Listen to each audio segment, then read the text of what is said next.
നിങ്ങളും ഞാനും അടക്കം പലരും നമ്മുടെ ഫാമിലിയുടെ ബെനിഫിറ്റിനായിട്ട് മെഡിക്കൽ ഇൻഷുറൻസ് പോളിസികൾ എടുത്തിട്ടുണ്ട്. ഓരോ ദിവസം കഴിയുന്നതോറും മെഡിക്കൽ പോളിസികളെ പറ്റിയിട്ടുള്ള അവയർനെസ്, അതിന്റെ ആവശ്യകത ഒക്കെ മനസ്സിലാക്കുന്നത് ആളുകളുടെ എണ്ണം കൂടി വരുന്നതുകൊണ്ട് തന്നെ മെഡിക്കൽ പോളിസികൾ കണ്ടമാനം ഇപ്പോൾ മാർക്കറ്റിൽ വിട്ടുപോകുന്നുണ്ട്. പക്ഷേ അതിൽ തന്നെ ധാരാളം കള്ളനാണയങ്ങളും തെറ്റിദ്ധാരണകൾ പരത്തുന്ന ഏജന്റുമാരും തെറ്റിദ്ധാരണ പരത്തുന്ന ഇൻഫർമേഷനുകളും ധാരാളമുണ്ട്. ഇന്ന് ഈ വീഡിയോയിലൂടെ മെഡിക്കൽ ഇൻഷുറൻസ് വാങ്ങുമ്പോഴും അല്ലെങ്കിൽ അതിനുവേണ്ടി കൺസിഡർ ചെയ്യുമ്പോഴും നമ്മൾ സാധാരണ തെറ്റിദ്ധരിക്കപ്പെടാൻ സാധ്യതയുള്ള 4 കാര്യങ്ങളെ പറ്റിയാണ് ഇന്ന് ഈ വീഡിയോയിലൂടെ പറയുന്നത്. ഈ വീഡിയോ മുഴുവനായി കാണുന്നതിലൂടെ നിങ്ങൾ ഇൻഷുറൻസ് പോളിസി വാങ്ങുമ്പോൾ നടത്താൻ സാധ്യതയുള്ള പ്രധാനപ്പെട്ട തെറ്റുകൾ നിങ്ങൾക്ക് ഒഴിവാക്കാനും കൃത്യമായിട്ടുള്ള പോളിസി, നിങ്ങൾക്ക് യോജിക്കുന്ന പോളിസി യോജിക്കുന്ന രീതിയിൽ വാങ്ങാനുമുള്ള ഒരു ഡയറക്ഷൻ കിട്ടുമെന്നുള്ളത് ഏതാണ്ട് ഉറപ്പാണ്. അതുകൊണ്ട് തന്നെ ഈ വീഡിയോ നിങ്ങൾക്ക് ലൈക്ക് ചെയ്തുകൊണ്ട് മുന്നോട്ട് പോകാം.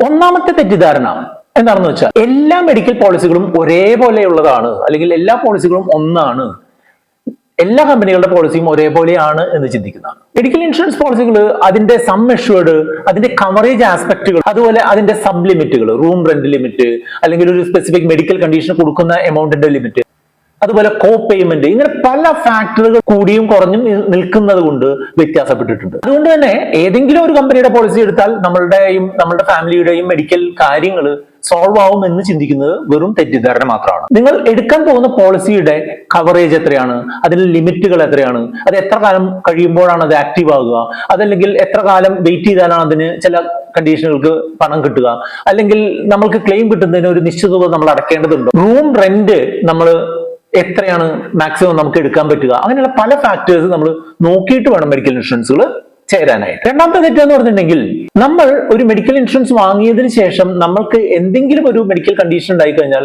നമ്മൾ ചെലവാക്കുന്ന മൊത്തം തുകയും നമുക്ക് തിരികെ കിട്ടും എന്നുള്ള ഒരു തെറ്റിദ്ധാരണയാണ് പലർക്കും ഉള്ളത്.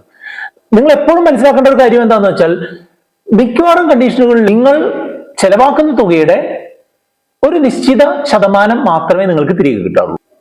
അതുപോലെ തന്നെ നമ്മൾ ഒരു പോളിസി എടുത്തു കഴിഞ്ഞ് ആദ്യത്തെ ഒരു 30 ദിവസത്തിനുള്ളിൽ എന്തെങ്കിലും ഒരു മെഡിക്കൽ കണ്ടീഷൻ ഉണ്ടായി കഴിഞ്ഞാൽ, ആക്സിഡന്റ് ഒഴികെയുള്ള മെഡിക്കൽ കണ്ടീഷൻ ഉണ്ടായി കഴിഞ്ഞാൽ മിക്കവാറും ആ പോളിസി നമുക്ക് ഗുണം ചെയ്യാറില്ല. ചില പ്രത്യേക തരം രോഗങ്ങൾ ഉണ്ട് എന്നുണ്ടെങ്കിൽ അതിന് ഒരു കൂളിംഗ് പീരീഡ്, 2-3 വർഷത്തെ കൂളിംഗ് പീരീഡിന് ശേഷം മാത്രമേ അത്തരം കാര്യങ്ങൾക്ക് ക്ലെയിം കിട്ടുള്ളൂ. അപ്പോൾ എല്ലാം നിങ്ങളുടെ പോളിസിയിൽ കവർ ചെയ്യും എന്നുള്ളത് നിങ്ങൾ ചിന്തിക്കരുത്. അതുപോലെ ഹോസ്പിറ്റലുകളിൽ ഉപയോഗിക്കുന്ന കൺസ്യൂമബിൾ ഐറ്റംസ്, ഇപ്പോൾ ബാൻഡേജ്, സിറിഞ്ച്, അതുപോലുള്ള കൺസ്യൂമബിൾ ഐറ്റംസ് ചിലപ്പോൾ കവറേജ് കിട്ടില്ല എന്ന് വരും. അപ്പോൾ അത് കൃത്യമായിട്ട് നിങ്ങളുടെ പോളിസി ടേംസിൽ ഉണ്ടാവും.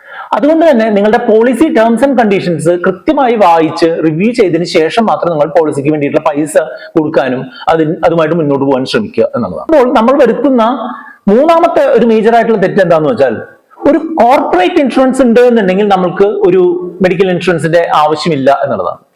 ഞാനൊക്കെ പേഴ്സണലി ഒരു അത്യാവശ്യം തെറ്റില്ലാത്തൊരു കമ്പനിയിൽ വർക്ക് ചെയ്യുന്ന ഒരാളായത് കൊണ്ട് തന്നെ എനിക്കും എന്റെ ഫാമിലിക്കും കവറേജിനായിട്ട് അത്യാവശ്യം വലിയൊരു മെഡിക്കൽ ഇൻഷുറൻസ് പോളിസി ഉണ്ട്.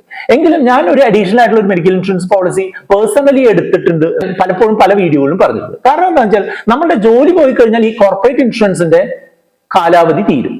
അപ്പോ ആ സമയത്ത് നമ്മൾ പുതിയൊരു ഇൻഷുറൻസ് എടുക്കാനായിട്ട് പോയി കഴിഞ്ഞാൽ നമുക്ക് ആ സമയത്ത് നമ്മുടെ മെഡിക്കൽ കണ്ടീഷനുകൾ ശരിയല്ല, നമ്മളുടെ മറ്റു കാര്യങ്ങൾ ശരിയല്ല എന്നുണ്ടെങ്കിൽ നമുക്ക് ആ ഇൻഷുറൻസ് കിട്ടാതെ വരാനുള്ള സാധ്യതയുണ്ട്. അപ്പോൾ നമ്മളും നമ്മുടെ ഫാമിലിയും മെഡിക്കൽ ഇൻഷുറൻസ് കവറേജ് ഇല്ലാതെ മുന്നോട്ട് പോകേണ്ടതായിട്ട് വരും. അതുകൊണ്ട് തന്നെ നിങ്ങളൊരു കോർപ്പറേറ്റ് ഇൻഷുറൻസ് പോളിസി ഉള്ള ഒരാളാണ് എന്നുണ്ടെങ്കിലും മെഡിക്കൽ ഇൻഷുറൻസിനായിട്ട് സ്വന്തമായിട്ടൊരു പോളിസി ഉണ്ടാവുന്നത് എന്തുകൊണ്ടും നന്നായിരിക്കും എന്നുള്ള അഭിപ്രായം എനിക്ക്. നാലാമത്തെ തെറ്റ് മിക്കവാറും ആളുകൾ പറഞ്ഞു കേട്ടിട്ടുള്ള ഒരു തെറ്റാണ്. മെഡിക്കൽ ഇൻഷുറൻസ് ഒക്കെ വലിയ വയസ്സായ ആളുകൾക്ക്, അല്ലെങ്കിൽ എന്തെങ്കിലും ചെറിയ രീതിയിലുള്ള അസുഖങ്ങൾ ഉള്ള, വലിയ അസുഖങ്ങൾ വരാൻ സാധ്യതയുള്ള ആളുകൾക്ക് മാത്രം വേണ്ടിയുള്ളതല്ലേ. ഇപ്പോഴത്തെ ഒരു കാലത്ത് പല അസുഖങ്ങളും പുതിയതായിട്ട് വരുന്നു, എക്സിസ്റ്റിംഗ് അസുഖങ്ങൾ മൂർച്ഛിച്ച് മറ്റുള്ള രീതിയിലായി മാറുന്നു, അതുപോലെ ആക്സിഡന്റുകൾ ധാരാളം ഉണ്ടാകുന്നു. ഈ സമയത്തൊക്കെ നമുക്ക് ധാരാളം പൈസ ചെലവ് വരുന്നുണ്ട്. അതുകൊണ്ട് തന്നെ നിങ്ങൾ ഒരു ചെറിയ പ്രായത്തിലുള്ള ആളാണ്, നിങ്ങൾക്ക് വലിയ രോഗങ്ങളൊന്നും ഇപ്പോഴില്ല എന്നുണ്ടെങ്കിലും നിങ്ങളൊരു ചെറിയതെങ്കിലും ആയിട്ടുള്ള പോളിസി നിങ്ങൾക്ക് നിങ്ങളുടെ ഫാമിലിക്ക് വേണ്ടി എടുത്തു വെക്കുന്നത് എന്തുകൊണ്ടും നന്നായിരിക്കും എന്നുള്ള അഭിപ്രായമാണ് എനിക്കുള്ളത്. മെഡിക്കൽ എക്സ്പെൻസ് ഓരോ ദിവസവും കൂടി വരുന്നൊരു സിറ്റുവേഷൻ ആണ്. അതുകൊണ്ട് തന്നെ നമ്മളിപ്പോൾ നമ്മൾക്ക് യോജിക്കുന്ന, നമ്മൾക്ക് വേണ്ട അളവിലുള്ള ഒരു മെഡിക്കൽ കവറേജ് പ്ലാൻ ചെയ്യുകയും അതിനേക്കാൾ കുറച്ചുകൂടെ ഉയർന്നിട്ടുള്ള ഒരു കവറേജ് എടുത്ത് അത് ഓട്ടോമാറ്റിക്കലി എൻഹാൻസ് ചെയ്യുന്ന തരത്തിലുള്ള പോളിസികൾ എടുത്തുകൊണ്ട് നിങ്ങൾ മുന്നോട്ട് പോകുന്നത് എന്തുകൊണ്ടും നന്നായിരിക്കും.